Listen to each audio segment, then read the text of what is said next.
Boa tarde. Eu vou falar um pouquinho sobre uma coisa que me veio, né?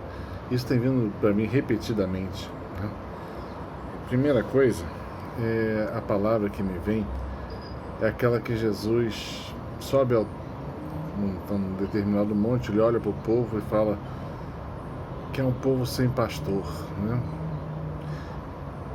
E a gente fica tentando entender, mas Jesus não está ali? Foi a primeira coisa que eu me perguntei. E a resposta é: Jesus está ali, mas ele vê a condição do povo, a condição de muita gente tem sede, vontade de Deus, mas não sabe o caminho.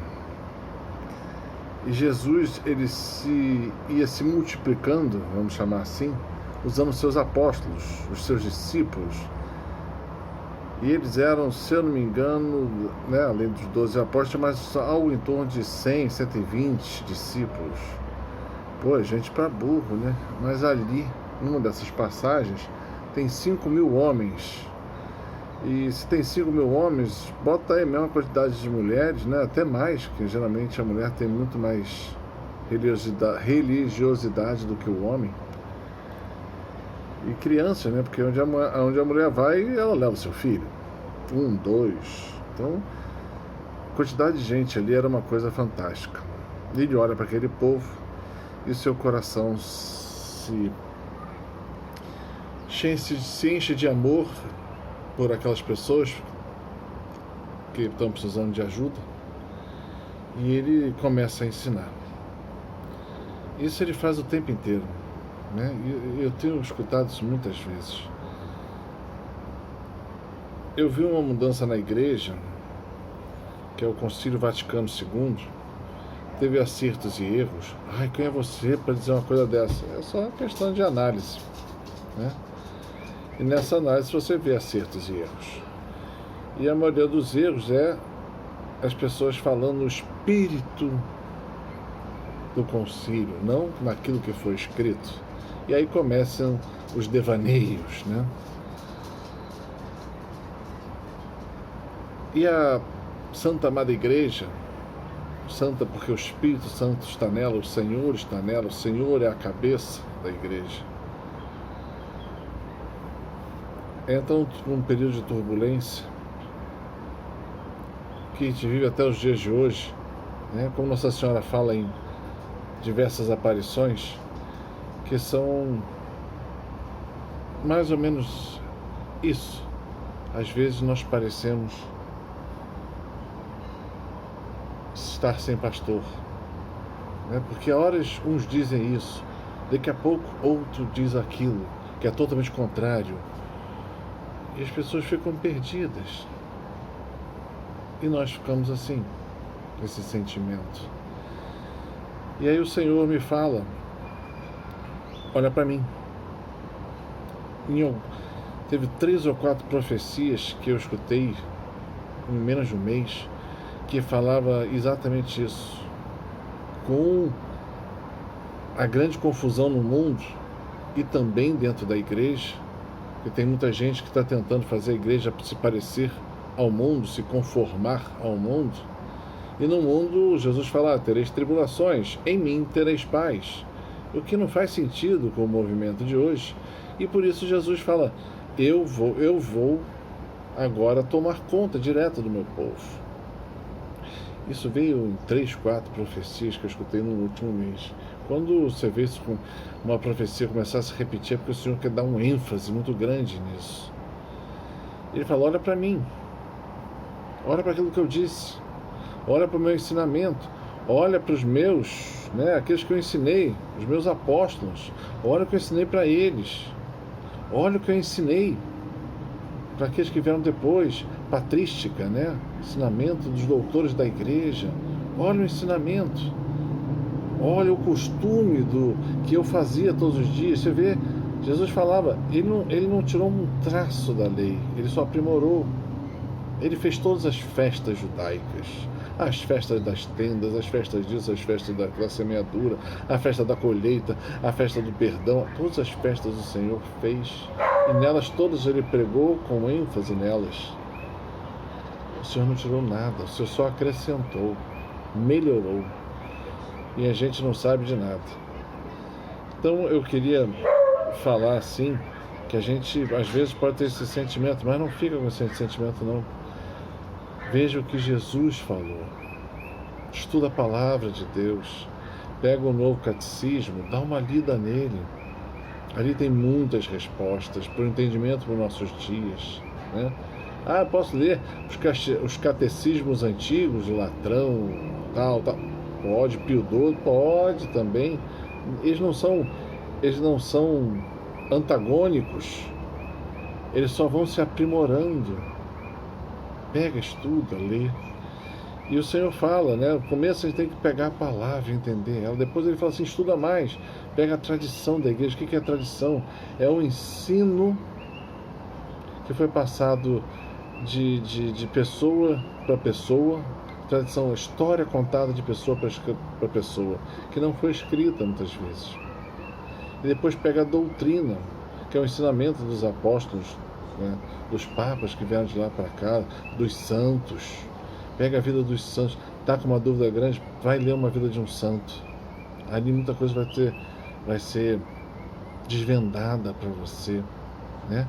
Que a igreja ela cresce e vai evoluindo em todo o pensamento de Deus é na vida dos santos, eles que desbravam os conhecimentos, a vontade de Deus, os profetas dos nossos dias, né? Escutem as profecias, escutem o que Nossa Senhora fala, porque ela é aquela que está mais dando esse encaminhamento de Deus, né? E olha só, qual foi, se as pessoas têm dificuldades, né, muitas vezes, falam, quais são os 10 mandamentos? Ela tem dificuldade, porque não se afastaram de Deus. E esses dias eu estava vendo uma passagem, né, que Jesus fala assim,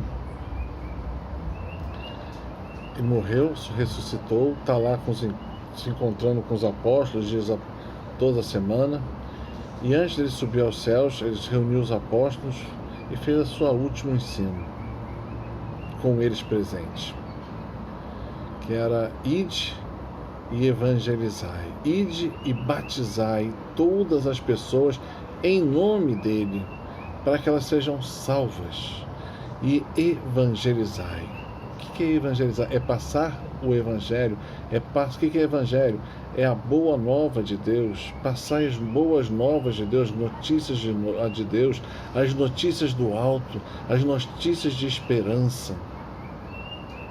Hoje na igreja muitas vezes não posso evangelizar, eu não posso falar contra a fé do outro, eu não posso mostrar, eu tenho que respeitar.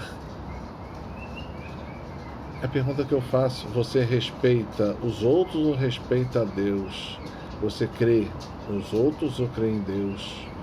A palavra diz muito simples, né? Maldito o homem que confia no homem. Maldito o homem que se fia no homem, que espera no homem e só fala das coisas dos homens.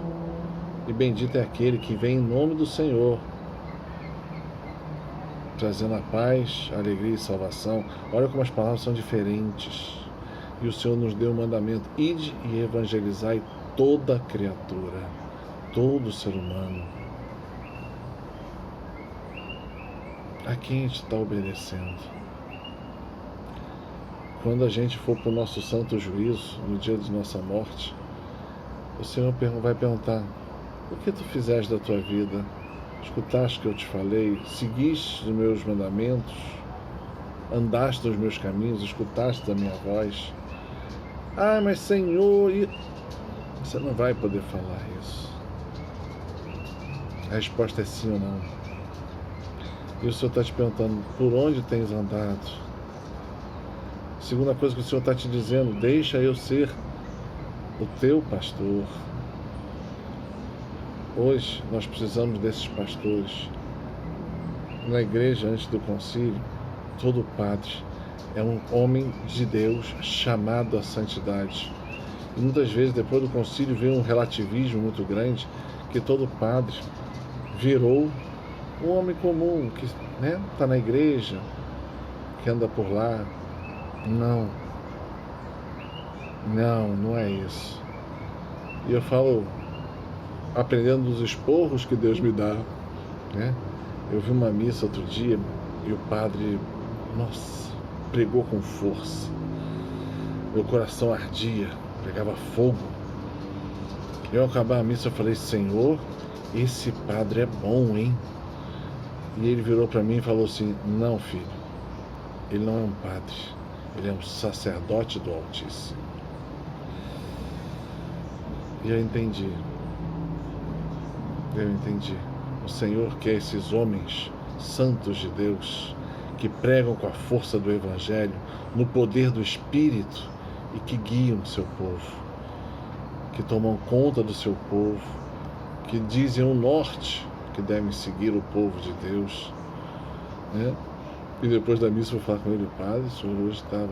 E ele falou para mim: você não sabe, filho, quando acabar a missa aqui, eu vou para casa. Amanhã vai ter uns 3 ou 4 que eu viro essa missa e vão direto no bispo reclamar de mim, que eu falei. E eu vou falar isso para o bispo: bispo, eu sou padre e eu tenho que pregar o Evangelho, mesmo que as pessoas não gostem. E eu parei, observei e falou: esse cara está seguindo a Deus. Então, a pergunta que eu faço: você está seguindo a Deus? Você está agradando aos homens ou está agradando a Deus? Aonde você vai parar com a tua vida? Qual é o destino final seu? Você está melhorando no caminho ou está piorando? É para mexer contigo esse vídeo. Deixa que o Senhor seja o teu pastor. Convida Ele para ser o pastor de tua casa, de tua família, de todos os teus, de teus negócios, de tudo. Se você quiser, claro. Depois dessa tua oração, vai lá e lê o Salmo 22. Senhor é meu pastor, e deixa que a palavra comece a te guiar a partir de hoje. Tá bem? Paz e bem.